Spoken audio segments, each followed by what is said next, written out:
Hello once again. My name is Hope and today I'm gonna present to you a chess game I played against Reeve. This game was played when Stockport won, played Chorlton won, and it was on the 5th of July 2011 at St. John's Church in Chorlton. So Reeve is playing white and I'm playing black. So here's the game, enjoy the game. So the game started by c4, knight f6, knight f3, g6, g3, bishop g7, bishop g2, 0 castles, d6, knight c3, knight c6, and we've reached a critical position for two openings here being played. It's English opening versus King's Indian opening. So he went on with the idea of rook b1, and as you can see, his strategy is with bishop on g2, and that bishop is working along light square diagonal, putting pressure on b7, and it's got moves like b4, a4, b5, and advancing is queenside pawn and creating a major weakness to my queenside pawn, and maybe wins in the end game. So I played a5 to stop him instantly of playing b4. So he played a3, then I played e5. So he played d3. So d3 prevents intrusion onto the e4 square, because he's working his way like with moves like b4, b5, and I have to advance in moves like e4, f5, e4, something like that. So I played rook e8, and once again I'm trying by all the means to play e4. So he came with an interesting idea, bishop g5, and as you can see, he's controlling d5 and e4. So he's securing those squares before he can do his queenside advance. So I played h6, and he took with this bishop on f6, then I took with the queen. So sometimes you get questions where like people ask you like, which one is good, like taking with the queen and the bishop. I prefer taking the queen, because the queen can maybe come back to e7 or go somewhere else, maybe e6, but like the bishop, it has to retreat to g7. So like taking with the bishop, it leaves a little bit of weakness on h6. So I took with the queen. So he played b4, continuing with this idea, and I take on b4, trying to gain something like an open file. Then he take on b4. So now I've got an open file, as you can see. Maybe I can work along that open file. Maybe I can get a win later, or maybe I've got enough compensation having an open file, early in the game. So after I took back b4, like I thought like the queen is really doing nothing on d8, on f6, so maybe it can come back to d8, so it's less vulnerable. As you can see, the queen is protecting c7 and them rooks. So you play b5, chasing the knight away, continuing this idea of queenside pawn advance. So I play knight e7, then you play knight d5, and when I look at this move, I was thinking like, what's the idea behind it? My knight on e7 is really doing nothing, so like giving me like an option to exchange. Maybe it could bring a good game. Ooh, we thought that maybe the move you were supposed to look at is maybe queen b3, and like queen b3, maybe b6, something like that. But nevertheless, he played knight d5, so I took knight d5, and he took with the c. So like As you can see now, like my bishop on g7, I need to for it to have a good scope. And for the meantime, like when he did that move, his bishop on g2 is now a little bit restricted. It's not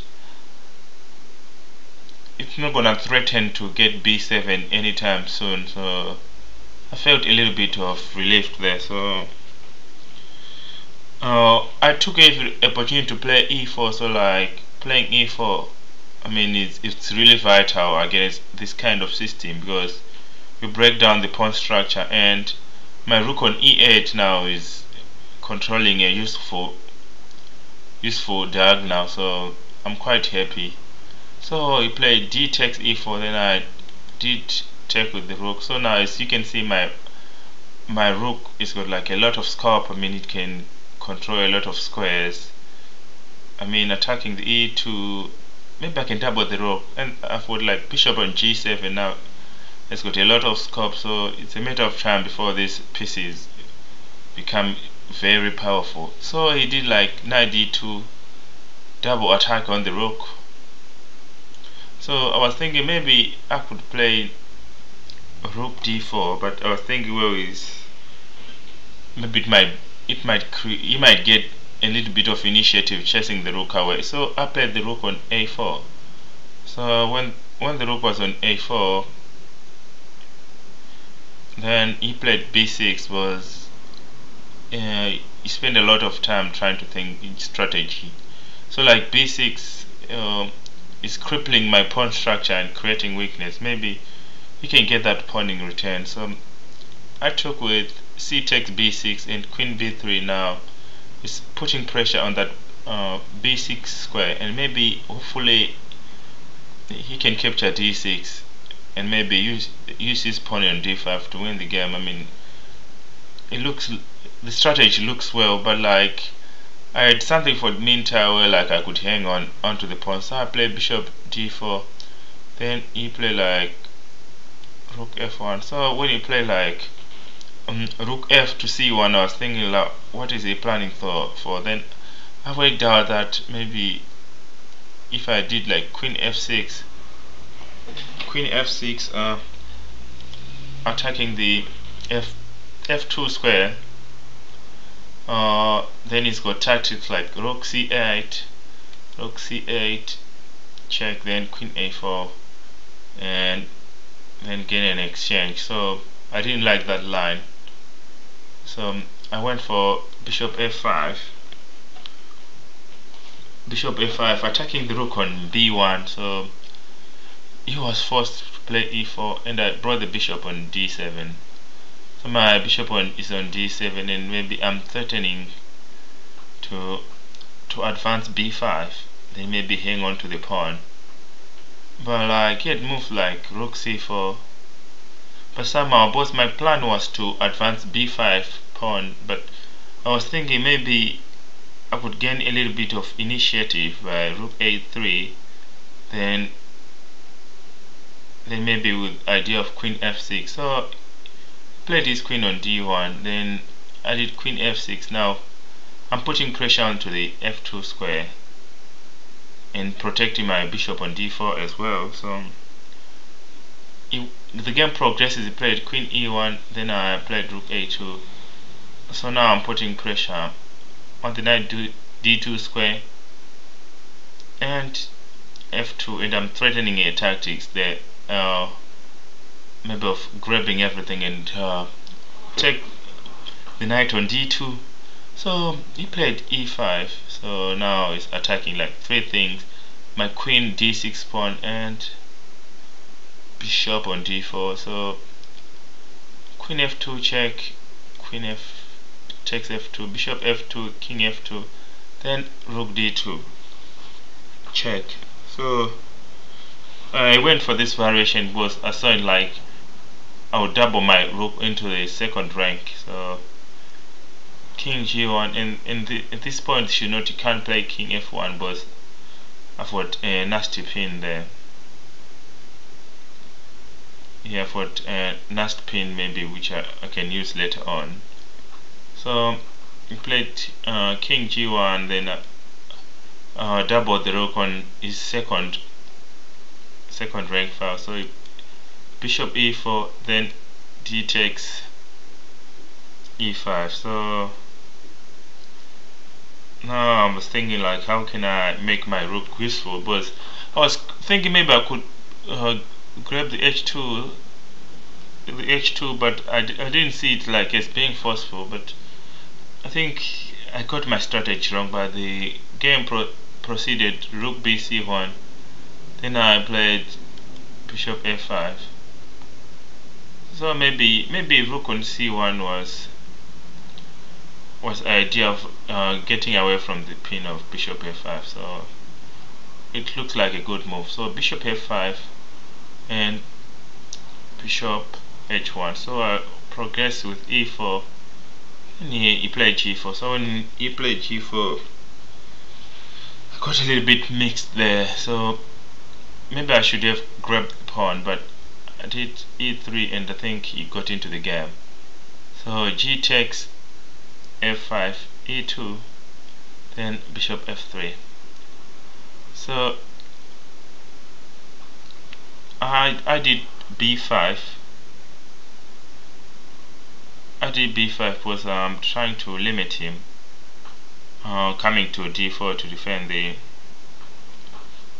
I'm trying to limit him come to d4 maybe to defend the bishop. So he went for c7, and I did queen check, exchange, queen comes out, bishop on d1, and then the pin. So it took on f takes g6. I did with check, not losing tempo. Then another check. Then he went to his king to f2. Then I exchange. I mean the pawns, creating two solid pawns there. So he worked out like if you play rook b7, I was gonna play rook d5, and from there maybe check and all that. Then like I think the game will be won for black. So came on to c5. Then I played king f7. So I played king f7, then rook b5, king f6, king e2, attacking the rook. Maybe he's thinking of centralizing his king. So I went to h1, then he beat b7. So I did rook h2, king e3, then I did king e5, I mean attacking the pawn and centralizing my king just like any other endgame. So d6, then rook h3 check.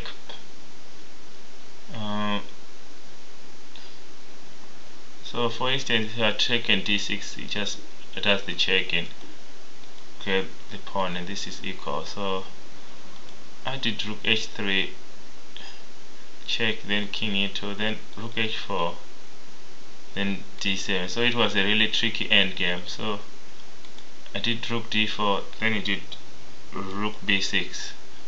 Now it's threatening to take my g6 pawn. So did king f5. It did king f5. So rook b7.